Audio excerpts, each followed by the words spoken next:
wabarakatuh. Bersama saya Eko Praitno dan Pak Ian Sofyan sebagai redaktur pelaksana dari majalah Kobra Pos dan Pak Mahmudin Nurdin alias Pak Didin Kobra sebagai pemimpin redaksi dari majalah Kobra Pos. Kesempatan ini kita akan membahas masalah terbitan terbaru dari majalah Kobra Pos edisi ke-74. Nah, di cover depan ada foto Bapak Muzakir, Direktur Utama dari Perumda Pakuan Pasar Jaya, Kota Bogor. Kesempatan ini silakan Pak Ian yang terlebih dahulu kita bahas berita majalah kita pada terbitan kali ini. Assalamualaikum warahmatullahi wabarakatuh. Waalaikumsalam. Selamat sore pemirsa Bogor TV dan Kobra Pos on TV. Pada kesempatan ini dalam edisi hari ini, edisi sekarang nih, edisi September ya ini. Dalam editorial kita angkat ini ada berawal dari yang berjudulnya ironis, BOP RT RW terancam ditunda jika tidak tercapai target vaksinasi. Ini berawal dari adanya surat dari pemerintah Kota Bogor yang ditujukan kepada para lurah dan para RT RW. Ya. Ini sempat meresahkan para RT RW karena ada beberapa RT RW yang belum mencapai target.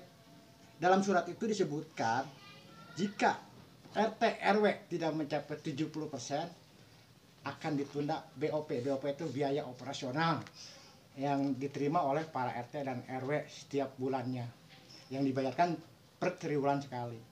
Nah, menurut saya ini sangat ironis karena kenapa?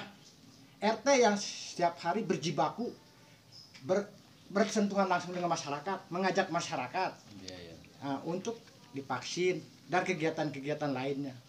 Nah, mungkin ini Pak Didin ya selaku pemret redaktur ini menulis tentang ini, mungkin Bapak sedikit tanggapannya tentang tulisan ini, Pak. Assalamualaikum warahmatullahi wabarakatuh.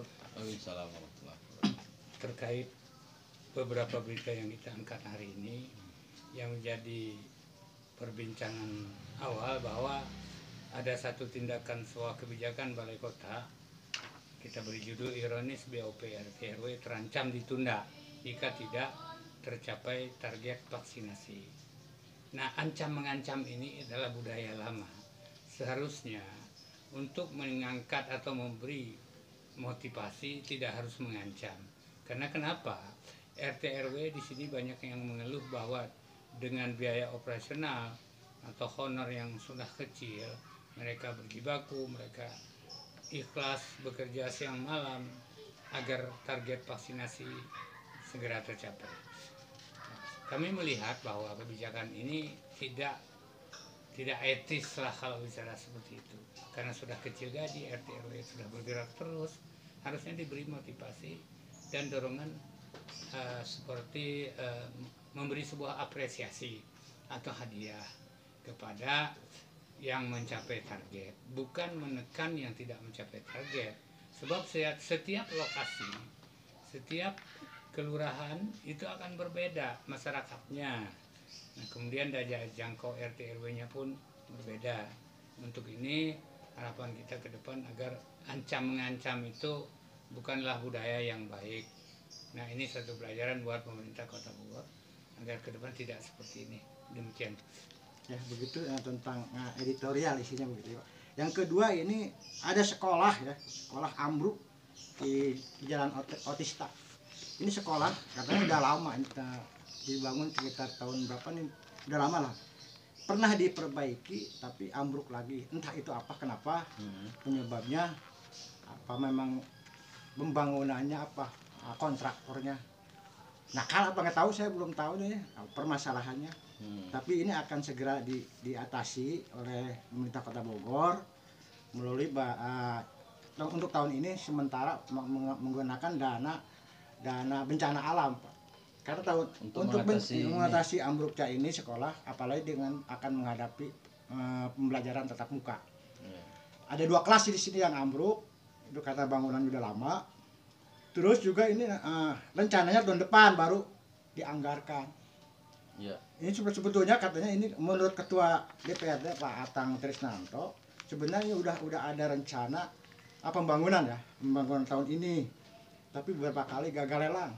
Katanya itu informasi dari statement Pak Atang di sini di bawah di dalam berita ini. Nah, kita diharapkan nih, menurut saya ini kurang apa ya, memalukan juga di tengah kota ada SD ambruk ya, dekat dengan Istana Bogor Iya. yang notabene tempat tinggalnya Bapak Presiden di situ. Dan memalukan sekali nih ada sekolah ambruk di tengah kota. Iya. Jalan Oto Iskandarinata. Nah, Pak, ini mungkin Pak Didin selaku Pemda atau kalau pemerhati pendidikan juga gimana Pak? Memang betul. Ini adalah bentuk kelalaian dari berbagai pihak. Kita tidak di sini, kita bukan mencari kambing hitam penyebabnya, tapi ini fakta bahwa kelalaian ini dinas pendidikan terutama ini harus bertanggung jawab dengan masalah ini. Ini ada kerugian negara dan sesuatu yang memang nggak pantas lah. Negara kita yang sudah merdeka kok ada gedung sekolah yang ambruk. Apakah memang nggak ada dana? Kita melihat dari kacamata masyarakat awam itu akan bingung. Selama ini pemerintah kemana aja nih kok sampai sekolah sampai ambruk begini gitu. Ya harapan kita hal-hal yang memalukan ini agar tidak terjadi ke depan ini merupakan sebuah lokasi sekolah di tengah kota yang terlihat dengan kasat mata oleh beberapa ya isinya pejabat lewat dan masyarakat umum juga gitu, pinggir jalan sama kali. Kalau sekolah mungkin di pinggiran kota yang nggak kurang terlihat bisa aja. Nah, yang untuk kedepannya ini perbaikan juga ya untuk disdik, artinya dalam perencanaan pembangunan sekolah-sekolah yang tidak layak lah. Iya. Artinya harus segera direhab atau diperbaiki.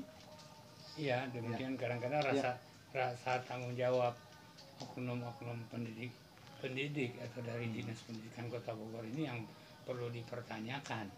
Nah, kemudian tanggung jawab ini tidak hanya sebatas Dinas Pendidikan, Dinas Pendidikan itulah bagian dari pemerintahan Kota Bogor.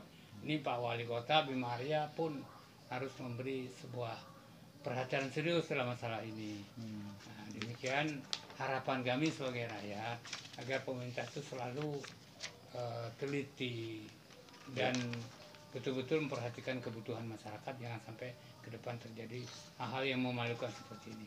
Demikian. Berikut Pak Yan masih di halaman pendidikan. Ya, yang lainnya hanya kegiatan ini kegiatan santunan dan ada. Nah, ini ada yang menarik juga nih, statement dari Kepala Dinas Tenaga Kerja Kota Bogor Pak Elia Buntang. Dalam judulnya jangan jadi pekerja, jadilah pengusaha. Dia ini memberikan arahan kepada peserta pelatihan kerja ini awalnya gitu kan.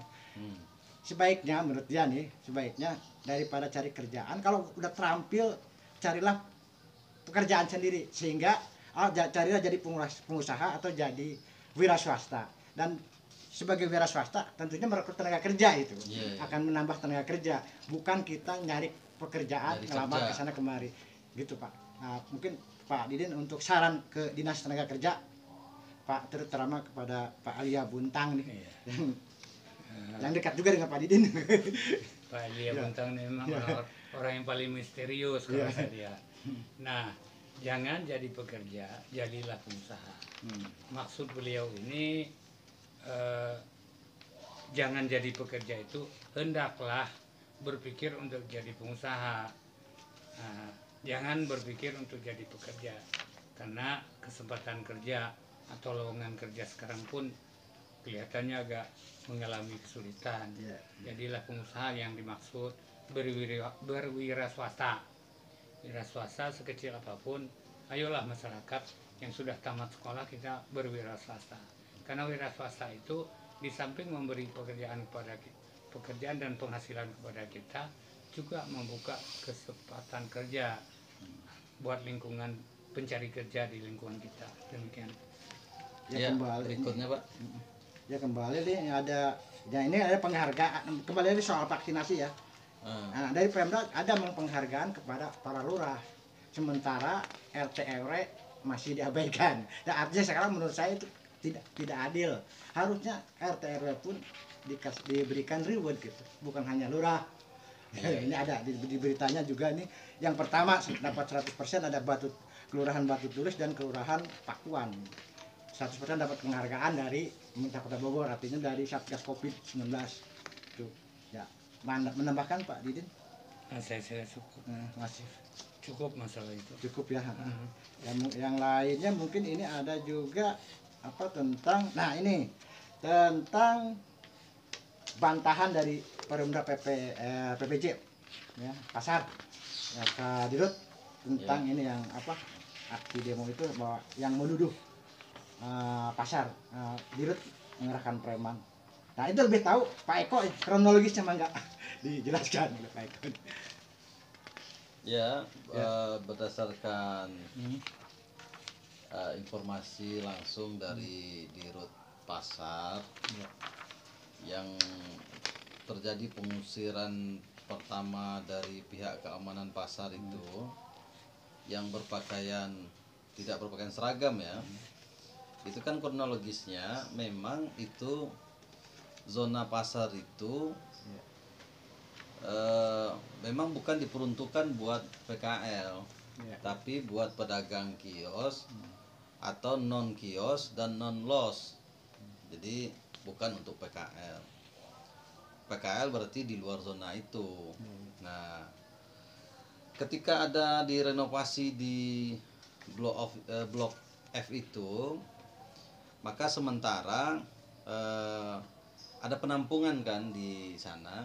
Cuma sisa dari yang penampungan itu sementara berjualan dulu di depan blok B2.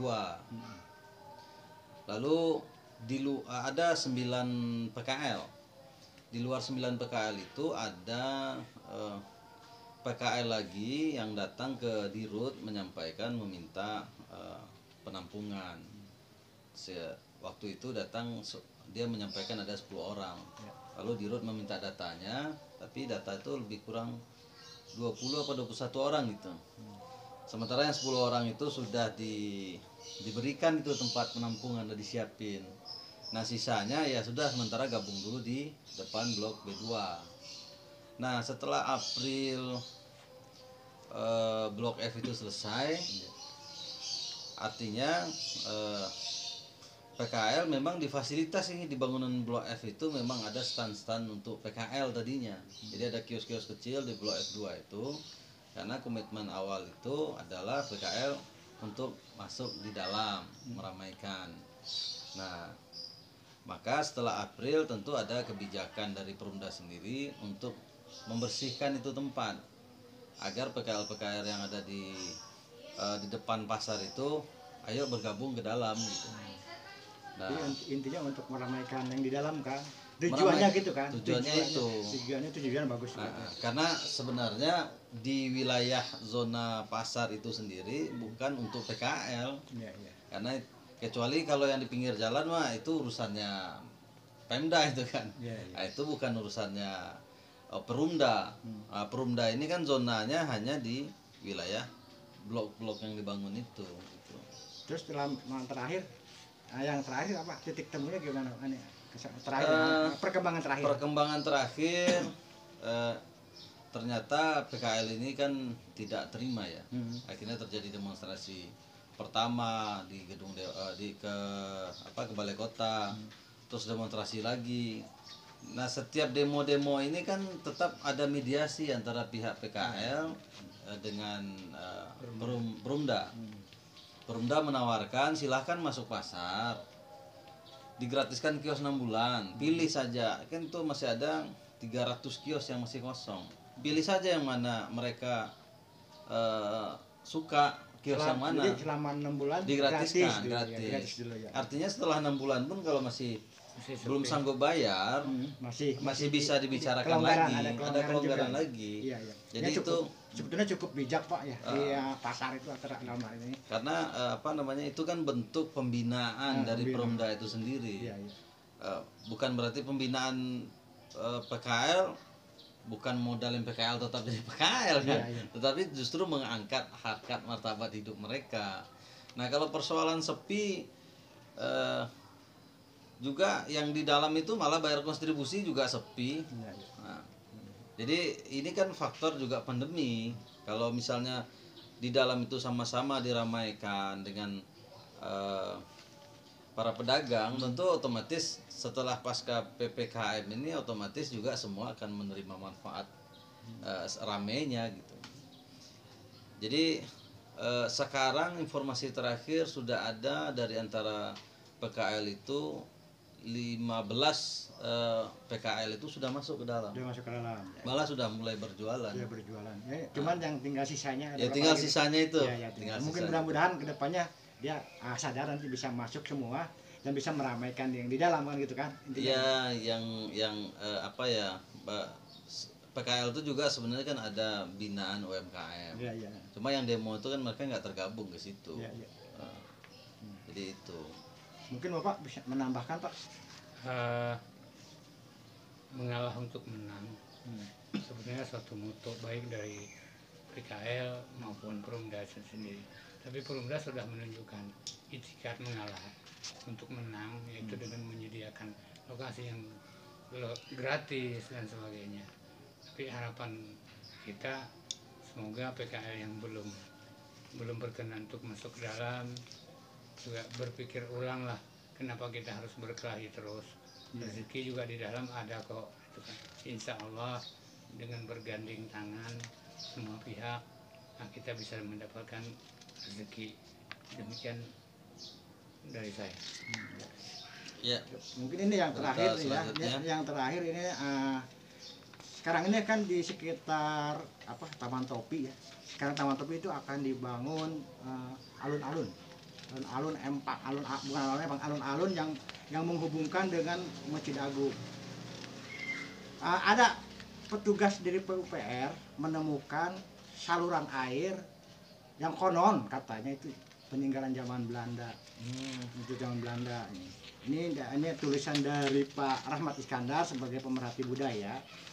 Nah, menurut Pak Rahmat ya, intinya begini, emang di kawasan itu dulunya emang banyak kawasan peninggalan Belanda.